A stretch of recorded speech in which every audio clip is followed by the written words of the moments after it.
Good morning, Jill. Good morning, Jack. Thank you for asking me here. Jill, we're here at the Roll of Renown today, and it's where many of our greatest artists have been honoured with a plaque for the Roll of Renown stones. And up there we've got Tex Morton, Buddy Williams, Smokey Dawson, Shirley Toms, and up there is Reg Lindsay. Yes. Now that must have been a very happy moment for Reg. It was, because that happened in 1984, and yet he hadn't had a lot to do with Tamworth for a while, and he was thrilled. Now, while we are in here in Tamworth, and only metres from the awards, yes, can you recall any of the albums that Reg recorded in the US that wasn't accepted here in Tamworth? Yes, the first one was the album that he worked on in Nashville with Bill Walker in 1974-75, and it was finished in 74 to be released in 75, and it was called Reg Lindsay in Nashville, and the first track on that is I Was There, and it's the most beautiful song. He reached his peak as a vocalist in the mid-70s, and this album represents his very best work, but Reg maintained that peak as a vocalist for about the next 20 years. And the other two albums that he recorded there in America was Play Me a Simple Song and Standing Tall. And he was never allowed entry of any of those works into Tamworth. But also there were a number of singles that were released in the States, and none of them were accepted in Tamworth either. Now that rule has since been revoked, but I haven't been able to find out when. But it certainly kept Reg and his best work out of these awards, right at the peak of his abilities as a vocalist. Now, Jill, Reg was on 2SM radio for about 12 years, was that correct? 12 years non-stop, but he actually was on radio in Australia for 27 years, Jack. And he started out very soon after he came to Sydney in the early 1950s.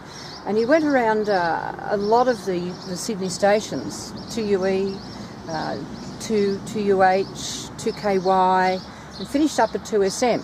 But he also used to go into early morning shows on the radio stations all around Australia when he was touring. And so his voice was on radio from about 1951 right through till he finished singing. And I believe in 1964 he hosted the first Australian country music TV show. Yes, he did. Now that was begun in Adelaide, and another chap whose name I forget right now was hired as the host. And this was very early days. It was pioneering television, and it really wasn't working out. So they approached Reg to see if he would host it. And that was just the beginning of this wonderful show that nobody's ever forgotten, Jack. And followed that, I think it was the Homestead in 78? Yes. The one from Adelaide ran non-stop for about 7.5 years. And then he did the one out of Brisbane, which was Reg Lindsay's Country Homestead, from 1978 till 1982. When he decided that he was very busy and the offer wasn't all that good to keep going, and so he said no thanks, I'll call a halt. That show won 4 Logies, and overall his TV shows are among the highest rating of Australian produced and recorded television shows in Australian television history, and sometimes their ratings went high into the 50s and regularly were very, very high. And the fact that he won 4 Logies for best general entertainment, it tells you that. And what would you say the highlights of Reg's career? Gosh, where do I start? Okay. I guess the first thing was when he won the Tim McNamara Talent Quest in January 1951. But because he was good looking and he could sing, and he was intelligent, he was well educated, which a lot of his generation from the country were not at that time, and he was a natural entrepreneur. And in no time at all, Reg was hosting weekly shows around Sydney 4 nights a week for 4 years, when none of the other country music singers could really get work in Sydney. And so he hosted these shows, and he provided work for a lot of our early artists, including Slim Dusty, Chad Morgan, Jimmy Little, He gave the McKean sisters a lot of work, extra work. Gordon Parsons, Rex Dallas, anyone starting out in Sydney. Another one's Les Partell, who's just been given another award here in Tamworth. A lot of early people just got their first go with Reg Lindsay. And then he toured with Wolf Carter in 1954, so he was the first Australian artist to tour with an internationally recognised country music artist in this country. And Reg was the support act, but Wilf developed a dreadful throat complaint and was forced to go home to Canada early. And so Reg said to the promoter, "I won't let you down, and the show can become my show."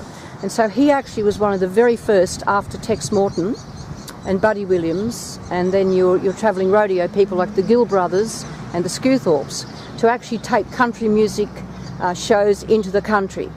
And that was in 1954, and that was also the year a couple of others first started out, but Reg was just so successful straight away. Then, of course, well, his recordings sold like hotcakes. Every recording he made, he had numerous equivalents of gold records in the 78s, but that didn't exist. He was the first to record a live LP in Australia. So many firsts, Jack. They're all in my book. I really can't remember them all right now. Then the television show in 64. In 1968, he was invited to America by the CMA to perform on the Grand Ole Opry. And he was encored at that performance and asked to then come back and sing on this prestigious Saturday night show, where he was heard at that stage by about 60 million people. And he knew a door to his career in America had opened for him. And he also recorded footage of some of his own idols in America. He went to the Oklahoma Museum and various places and brought those back for footage for his own television show out of Adelaide. And I was there at the farewell in Sydney, and he was extremely excited. But Reg was a guy who kept things close to his chest.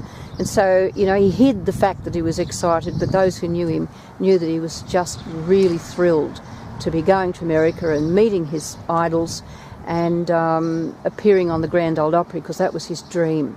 Eventually, when he spent a lot more time in America and was granted a green card, he appeared on the Opry in a total of 15 times.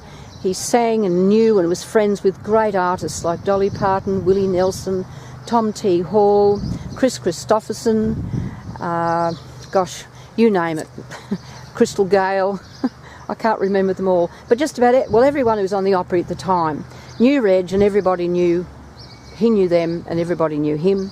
And Danny Williams, his friend, went over in 1986, and he said he couldn't believe the people who knew Reg Lindsay everywhere they went, in Tennessee and Texas and everywhere in between.